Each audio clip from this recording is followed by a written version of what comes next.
my name is Ivy and welcome back to my channel. Do I have something on my face? Anybody?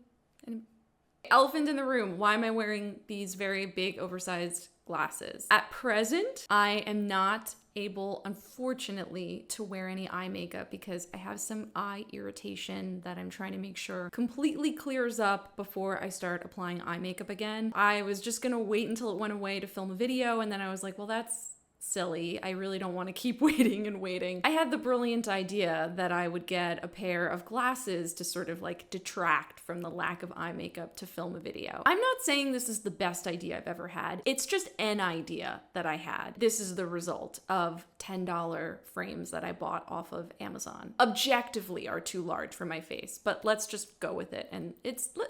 It's fun. It's giving something. Okay, so we're gonna not talk about it anymore. Let's talk about what I'm actually here to talk about. I wanted to talk about makeup tips for how to get a little bit more creative with your routine. I discussed this a little bit in my how to level up your makeup video from a few months ago. I will link that in the description box below if you're interested in checking it out. I really thought a little bit more about it and I wanted to get way more concise with what I want to recommend as far as real actionable tips that I think will help you to get more creative with your makeup. A lot of times when I post a look, I will get a lot of comments saying like, I love the color combination, or I love the idea behind this. Like, where did you get that idea from? And I'm not a gatekeeper, so I'm gonna give you my like Rolodex of tips for what I do when I personally get into a rut or I'm having trouble finding inspiration and I just want to do something a little bit different. Tip number one, and I did actually speak about this in my last video, it's still a goodie, it's still valid. Tip number one is to try applying your makeup products in a different order than you normally do. A lot of us will start with our base and then do our eyes and then do our cheeks and then do our lips. If you've gotten into a habit of always doing your makeup the same way, a really, really good way to try to just spice things up and see what you can do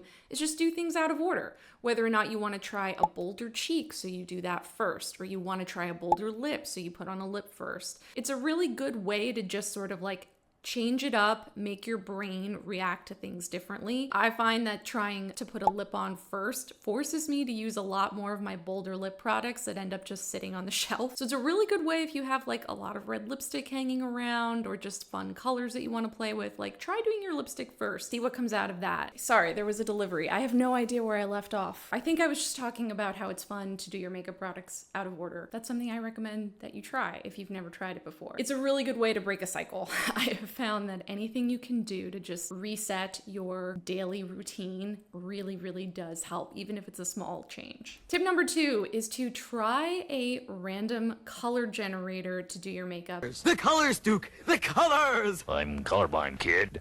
I wish I could say that I thought of it myself. I didn't. I'm not that smart. But I got this idea from a few other creators that I saw do this first. I think it was Microsoft I saw do this, and I was just like, beautiful. She did it for her entire face. I just did it from my eye look. So I actually did do a reel of myself doing that, which I'll share here, which was really, really fun to do. But it's actually something that I've employed in a lot of my daily makeup looks without posting about it directly. It's just a really fun way to get inspiration for different color combinations that you wouldn't ordinarily choose yourself. It does make it sort of feel gamified to do your makeup. If you're sitting down to get ready and you're just like, I can't figure out what to do. I have all these really fun colors in front of me, but I have no idea how to make them work together. Try something that's like completely out of the box and just use that random color generator to do something completely unexpected. I'm not promising you that every look you do that way is going to come out great. I've done some pretty ugly color combinations that way, but it is really fun and I just have enjoyed playing around with that as a tool. Kind of in the same vein, tip number three is to do your makeup inspired by something completely random in your life. I do this all the time, whether it's hot sauce or my garden or a mug that I have or the sunset or our pet or, you know, my kids' plate of food, like whatever it is. I try to just remember when something strikes my fancy that I see in my everyday life, and then sometimes I love to do a makeup look around it. I find that that is a really fun way to just be inspired in the moment versus scrolling online and looking at other people's looks and trying to recreate things that you've already seen. You will definitely have so much more fun creating something brand new if you take inspiration from your real life. It is super, super invigorating when you do something like that and it works out, because it feels very much like yourself coming through. It feels like you're doing something for the first time, and like there is nothing that can compete with the kind of endorphins that you get from that. No amount of purchasing makeup is going to give you the same kind of rush. Tip number 4 is inspired a lot by another creator who I absolutely love and adore, Nooper.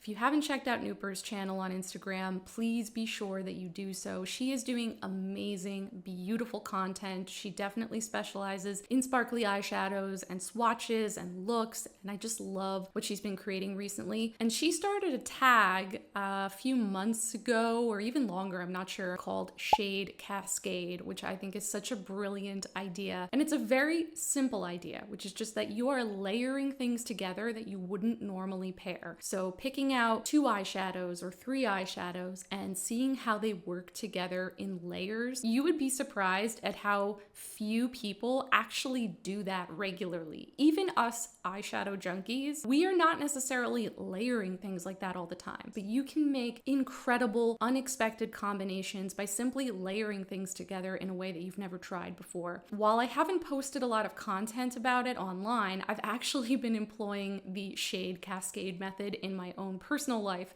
daily. I am layering shadows all the time now to see what kinds of effects I get. And another really fun thing is that I've been trying to layer shadows together to see if I can dupe out shades that I really love. Cleona's Myrrh, I ended up doing a look that looked exactly like that look, but with 2 entirely different shadows that weren't that one. It's really fun. It definitely gets those creative juices flowing, and you can really create super unique looks that are just for you by making your own potions, combinations, whatever you want to call it. Definitely recommend that you check out Shade Cascade, and if you haven't jumped in on the fun, you should do so immediately. It's really, really fun. And tip number 5, this is something that I've been playing with a little bit more over the last few months, which is limiting how many things you're using at one time so that you get more creative with those things. This is a quintessential hurdle that I feel like lots of people come up against. When you have too many choices in front of you, very often you can become mentally overwhelmed.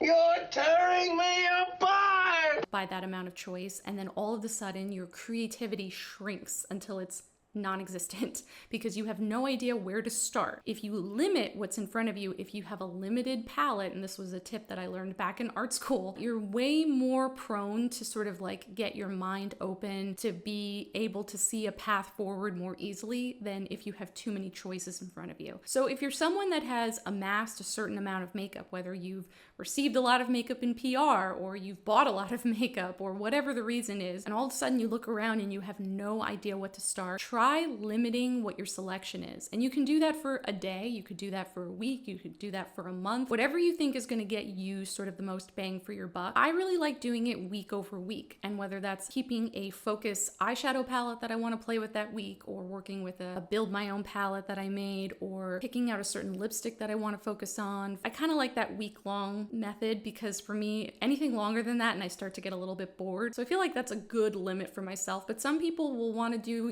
I want to try 6 months with just like a small curated makeup bag to like limit my choices. It does really force you to get super creative in a way that you normally wouldn't when you have too many choices in front of you. So I highly recommend that strategy for getting you out of a rut and getting you focused and getting your brain really honed in on what you want to do. So that's it. 5 quick, easy tips that I truly believe will help you improve your makeup, get your creativity going again, and just give you something to start with to get to a jumping off point. I know there are tons and tons of ways to really like jumpstart your brain, and I would love to hear if you have any that I didn't mention in the comments section. Please let me know. I love to hear what people are doing to get themselves inspired or keep their creativity going. Burnout is very real. Even when you have something that's such a beautiful, fulfilling hobby, whatever that is for you, you can still get burnout. So we all have to find those ways to get rejuvenated and get creative again. And I hope that these tips will help you. Again, definitely want to hear yours. I guess there's one other thing I should mention. If you are seeing me pop up in your subscription feed and you're like, who is better than basic?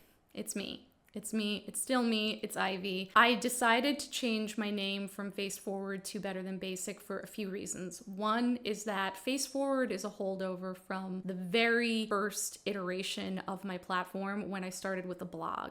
And when I started with a blog, the whole idea was that it was sort of a play on face forward, but it was like the forward of a book. So it was like short little snippets on beauty and in a written format that made a lot more sense. And then my platform grew, the blog fell back to the wayside, and I started to do video content and focus more on YouTube and Instagram. And face forward just kind of existed in that space, but it wasn't really serving me. Not to mention that people were always misspelling it and sharing my channel, and then people couldn't find me, and it was quite annoying. So I decided it was definitely time for a little bit of a rebrand, and I cannot take credit for the idea for Better Than Basic. It kind of came out of a conversation with my partner where we were like, what is it that I do? What is it that's my niche? Like, how do I talk about myself? What I kept coming back to was that everything that I do, whether it's a makeup look or the design that I talk about or even the design that I do, the idea is that it's always approachable and attainable, but it is leveled up. It's better than basic. And I really liked the idea that very small phrase, that log line, if you will, really did sum up my content as best as I possibly could. And thankfully, I was able to pair it with my name, and there you have it, Better Than Basic Ivy. So you can find me under Better Than Basic Ivy on all platforms now, on YouTube, on Instagram, on TikTok, on Threads, wherever I am. I don't know. I tried to change all of my names over. So if you're looking for me, definitely type in Better Than Basic and you will find me, or you can always search Ivy and hopefully I will come up as well. Little rebrand in the works, some rebrand design coming later on, but not quite yet. I hope you will stick around with me as I continue to put out more content under this new name, and definitely if you enjoyed this video, please give it a like before you leave it. It helps me so much. And if you haven't subscribed and you did like this video and you enjoyed these tips, please think about subscribing. I enjoy having you here so much. You guys make this a fun place to be. Thank you so much for watching. Cannot wait to see you in the next one, and I hope you have a wonderful rest of your day. Bye.